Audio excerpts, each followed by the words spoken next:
So this is what you can do when you have a computer on wheels. Hello, my friends. Welcome to the channel. I'm the Electric Viking. Great to have you here. Welcome all you new subscribers. Welcome back, everyone else. It's another interesting day on planet Earth when you hear yet more news about something that you never would have thought of. At least I never would have thought of. Many people say that Tesla is a factory of ideas. I think this sort of proves that concept. Tesla is starting to account for wind, air density, and a bunch of other factors when doing their range calculation. Crazy. Now, the Electric says that Tesla is starting to account for wind, air density, and other things in an attempt to have more accurate range calculations. So in other words, so you don't get stranded. Range calculations are difficult regardless of the type of powertrain, electric or internal combustion engine. My vehicle, as you guys know, I've ordered an EV, but it hasn't arrived yet. So my current vehicle is powered by stinky diesel. It's a BMW X5. And guess what? Many people on forums say, oh, my diesel, my internal combustion engine vehicle, it'll do 1,000 kilometers. It'll do 1,000 miles. It's amazing. You know what? They don't do what you say. I'm sorry. They don't do what you think they do. My range in my vehicle has never, ever, in any internal combustion engine vehicle that I've ever owned, has never done what it says it should. Never.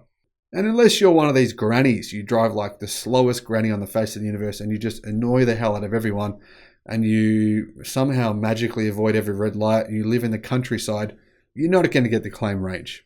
So these range issues, it's not just an issue for electric cars, it's an issue for all cars. But there are a lot of different factors that can affect the efficiency of a vehicle on a road that are hard to determine how far it can go on a full battery pack or a tank of gas. And one thing I've noticed with my vehicle, all of my vehicles in fact, is that headwinds or tailwinds or crosswinds actually make a big difference. I think that an accurate range prediction is potentially better at curbing range anxiety than having more range.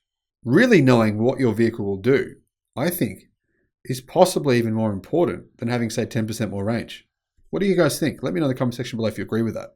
Tesla has been a leader in efficiency and long-range electric vehicles for a long time, but despite that, it still has issues predicting the energy consumption of a trip for some of the reasons we just mentioned. The Electric says that in 2018, Tesla added more environmental factors, elevation changes, weather, etc. In the calculation it helped, but it is still far from accurate.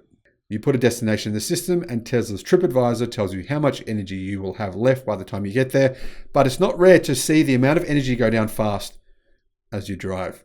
And you can start to get a bit worried, understandably. Now Tesla is making new changes and improvements to its energy consumption calculations to try to better reflect what's really going on with your range in real time.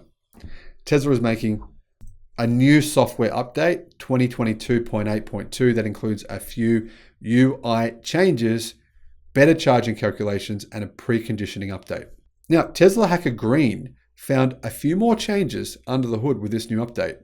It includes accounting for crosswinds and headwinds, air density, and humidity in the energy consumption calculation when the data is available. He said, there's now going to be a different rear screen option for the SX, refresh possibly just different assemblies with different touchscreen controllers, codenamed Aqueduct and Green Vulture.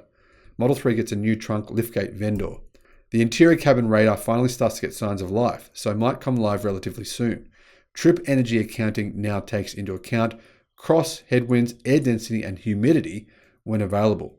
These factors, say the Electric, might only account for a few percentage points of difference, but that difference could be a big deal for some trips and for giving you a real accurate representation of how much range you've really got left. Every percentage point counts when doing efficiency and range calculations.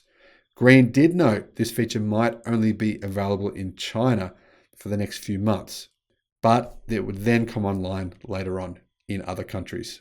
Now, in response to this article on Electric, there was an interesting comment. I'm going to share that with you. Let me know what you think.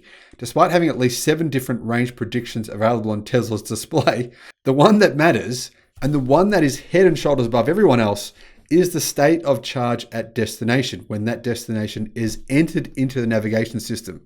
Complemented by the green line to see how one is progressing, this is already a truly impressive feature that I find incredibly accurate. And I'm not a lead foot. and a wonderful pacifier when one is taking very long trips well off the beaten path. Including more variables into their algorithm can only make this system work even better. What's interesting to me is that there is no overt ability to enter the driver's driving characteristics, although that could readily be incorporated as the car is already customized to adjust various parameters, e.g. seat position based on the driver's name. I'm a little bit of a lead foot, so that parameter could be good. Type that in and it can give me my range, degrade the range by 10% and let me know what my real world range is really going to be. So I think really good new changes to Tesla's vehicles. One of the great things, like I've said many times about having real world over-the-air updates that really do work, is this.